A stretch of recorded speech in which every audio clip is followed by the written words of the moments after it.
The King's Weaver, Chapter 20. After the hunt, Toravan, and I draw up short again. There's more he's not saying. More I don't think he will say. What happened today, Valtaire? I ask. What happened with Caleb? He looks stricken. I can't tell you, Tor. It's private. Since when have you kept anything from me? Gods, Tor. A lot. I keep a lot from you.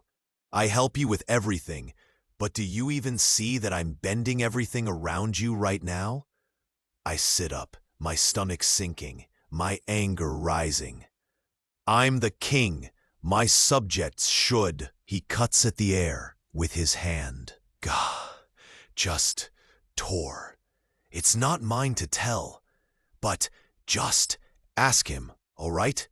Ask him to tell you what he told me.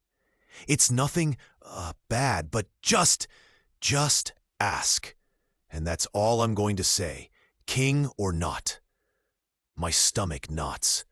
Because gods, I shouldn't have said what I said, calling him my subject, not my friend. I know that. I know. But what thing that he learned from Caleb could make him this upset? It takes a lot to rattle Valtaire.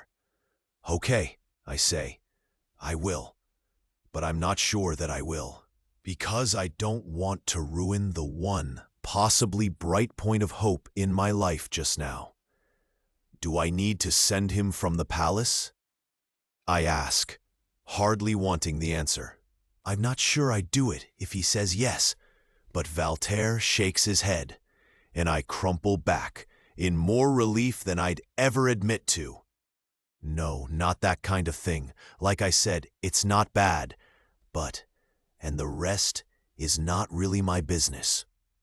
And now my insides are re-knotting themselves. I'll see Caleb tomorrow, I say. He nods. Right.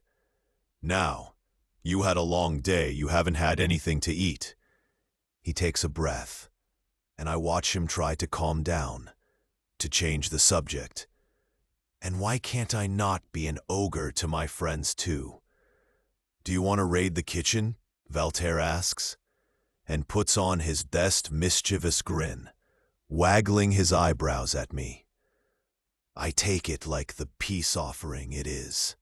I'm not sure I have the energy or will for that after this conversation, but I nod and push myself up.